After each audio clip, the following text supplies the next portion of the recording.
Our small coffee break. Targeted infection management, and this is Doctor of Philosophy, Inventor, researcher, Utah University, Purgo Scientific, co-founder, Purgo patch, manufacturer, inventor, Dustin Williams. Mr. Dustin, welcome. Ви з нами, та? Я гадаю... Are you with us? Hello? Williams with the University of Utah. Thank you for letting me be part of this healthcare summit. I hope it leads to great collaborations and improved care for soldiers and civilians. At the University of Utah, I run the Bone and Biofilm Research Lab. And out of this lab, we launched a company called Purgo Scientific that licensed to the medical device, drug delivery device that I'll be talking a little bit about here today. It's called the Purgo pouch. I do need to disclose that I have some financial interest in this company. I am the Chief Science Officer as well, and I'm excited to share a little bit about this device that we're developing. The reason we're developing it is to address a persistent clinical problem. If we look at rates of infection that have accompanied open fractures or traumatic injuries, even prosthetic joint infections over the past 40 years or so, rates of infection have not changed. And there are a few reasons why I'll share in the next slide. But what's being done right now is surgeons are taking bone cements or bone void fillers, loading antibiotics into these and packing them into the surgical site in hopes that they'll deliver enough antibiotic to kill bacteria in the space.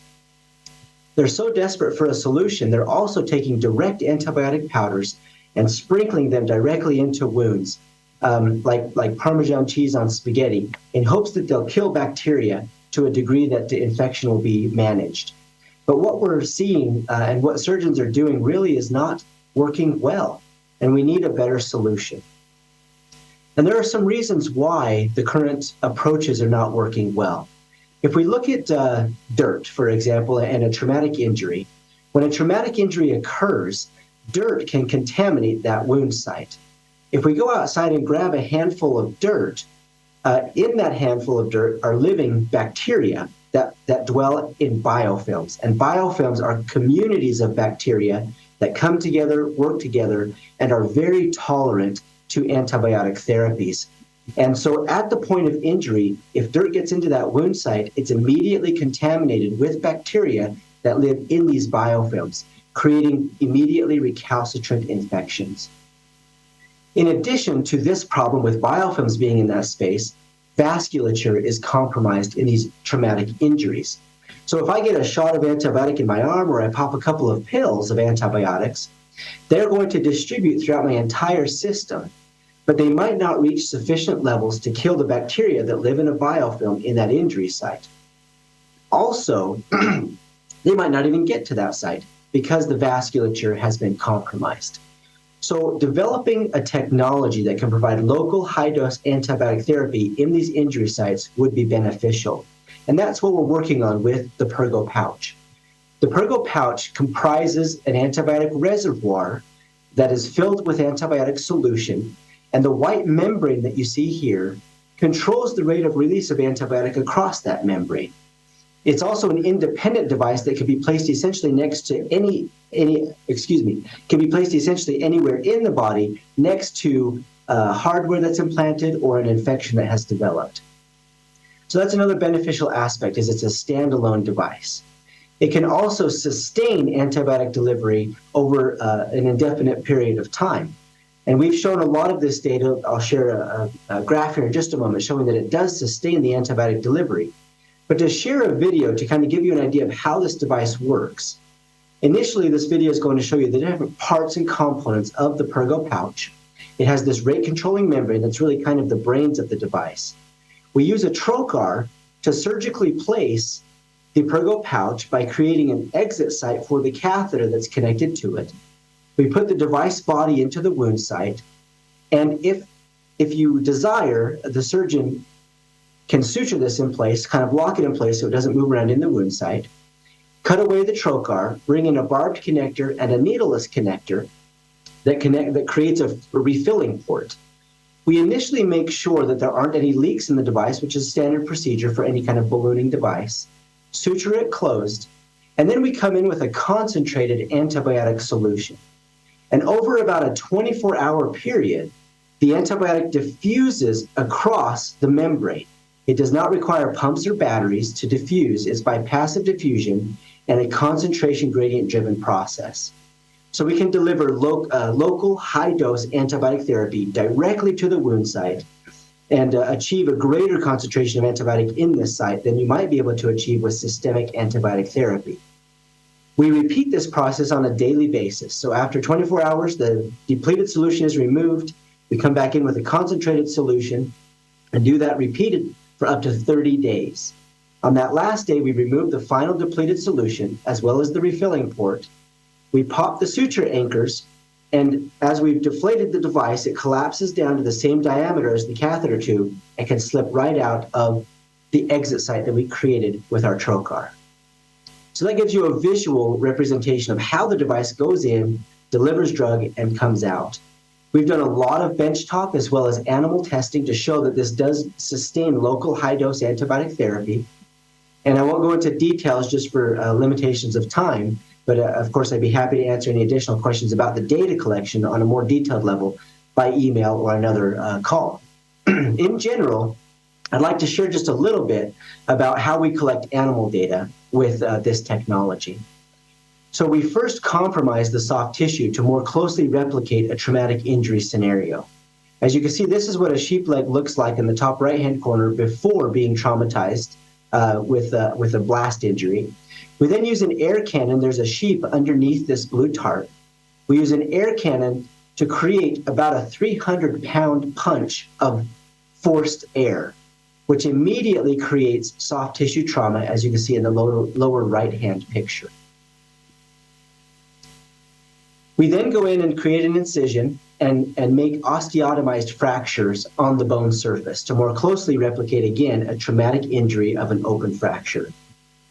We grow biofilms on the surface of simulated fracture fixation plates that are placed over the osteotomized fractures. We can grow monomicrobial or polymicrobial biofilms. We've tested the Purgo pouch against both of these, as well as standards of care. And so we can create an immediate, by inoculating with biofilms at the point of surgery, it more closely models what's happening at the point of injury. And that is that the biofilms are getting into that space right at the point of injury and creating a recalcitrant infection right away.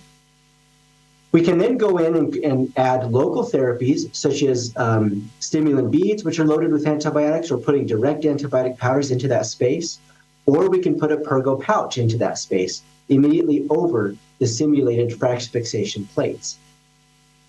This video just shows you and gives you an idea of what it looks like when we fill the Purgo pouch with an antibiotic solution.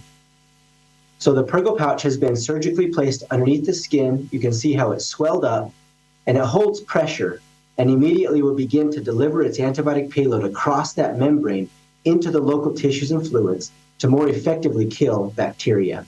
And once again, we can refill it every day to sustain that local high-dose antibiotic therapy. Very briefly, to show you some of the outcomes we're seeing with the Purgo pouch use, you can see in our positive controls of infection, infection does develop. We also saw infection develop with current standards of care, including stimulant beads loaded with gentamicin or other antibiotics, as well as IV vancomycin, which was administered for 10 days in a systemic therapeutic fashion. We also treated sheep with the Purgo pouch for 10 days, and we saw that the first indicator we had that this Purgo pouch works well at managing the infection is we saw that suture line heal, whereas it did not heal in the other comparative groups.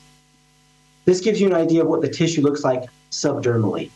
The infection, for example, in a positive control, developed to a significant degree, whereas those sheep treated with a Purgo pouch, the tissues were far healthier. We've tested the Purgo pouch for 10 days, as well as 20 days in different sets or groups of sheep, and different antibiotics being loaded into the pouch, as well as compared to various clinical standards. In total, we've compared or tested the Purgo pouch in 70 sheep and compared to another 80 sheep as clinical comparators. So we've had a very robust data collection showing its promise and potential. As you can see from these images of the surface of the bone treated with the Purgo pouch or other standards of care, or just the positive control sheep, The Purgo pouch, when used, protects the bone, and it helps reduce the risk of osteomyelitis or the development of osteomyelitis to a far greater degree than other standards of care. The bone surface that you see in the top left-hand image there shows the osteotomized fracture that we create, whereas the native bone surface is nice and smooth. We see the same thing histologically. We take our bone samples and embed them in polymethyl methacrylate or a hard plastic, and we section them and then do histological analysis with Sanderson's rapid bone stain to look at the cellular structure and the bone response in these spaces. One of the observations we've seen is that when we use the Purgo pouch, the bone is actually able to grow back after the bacteria have been killed to a sufficient degree. Whereas in the other groups or treatment groups, we see sequestra formation and a significant amount of dead or resorbed bone being present. Microbiologically, we see very similar outcomes. We collect samples of one of the simulated fracture fixation plates. We take the screws, we take the plate, as well as bone samples and soft tissue samples, and we quantify the bacteria that are still residing in these sites. And the outcomes corroborate with the histological observations. In brief, when we use a Purgo pouch, we reduce far more bacteria, up to 10,000-fold more bacteria compared to controls than we do with clinical standards of care. And we've tested this in a wide variety of groups that I would be happy to have a follow-on conversation and share more about. We've compared it to a variety of systemic antibiotic therapies, local antibiotic therapies, powders, like I mentioned, monomicrobial, polymicrobial biofilms, and in each case, the trend is very similar. When we use the Purgo pouch, we reduce more bacteria than we do with clinical standards or, of course, no treatment at all. So these outcomes are very promising. We recognize there are important limitations, which we're currently addressing with other manufacturing aspects, other drugs being tested, longer time points being tested. We're also looking to test this in other anatomical locations for prophylactic and treatment use. But overall, we're very excited about the overall promising results that we're seeing. And credit to a great team of people who have helped make this happen. We can't collect this amount of data without a fantastic group of people behind us helping us drive this forward. We look forward to getting this to a point where it can help heal those who are suffering from open fracture or traumatic injury-related infections. Thank you very much. Друзі, я гадаю, можна поплескати і подякувати Дастіну Вільямсу. Dear colleagues, I think that we may give the applause to Dustin Williams for him joining this summit, and I think that during the next period of time we are going to see you live, Dustin, and we are going to communicate here in offline. So dear friends, what I like that we have a feedback from the participants of the summit, not only regarding the panel discussions. For example, Boris Lushniak, he approached me yesterday and he told me, Yuri, when it's going to be a coffee break or pause, maybe we are going to start it with some kind of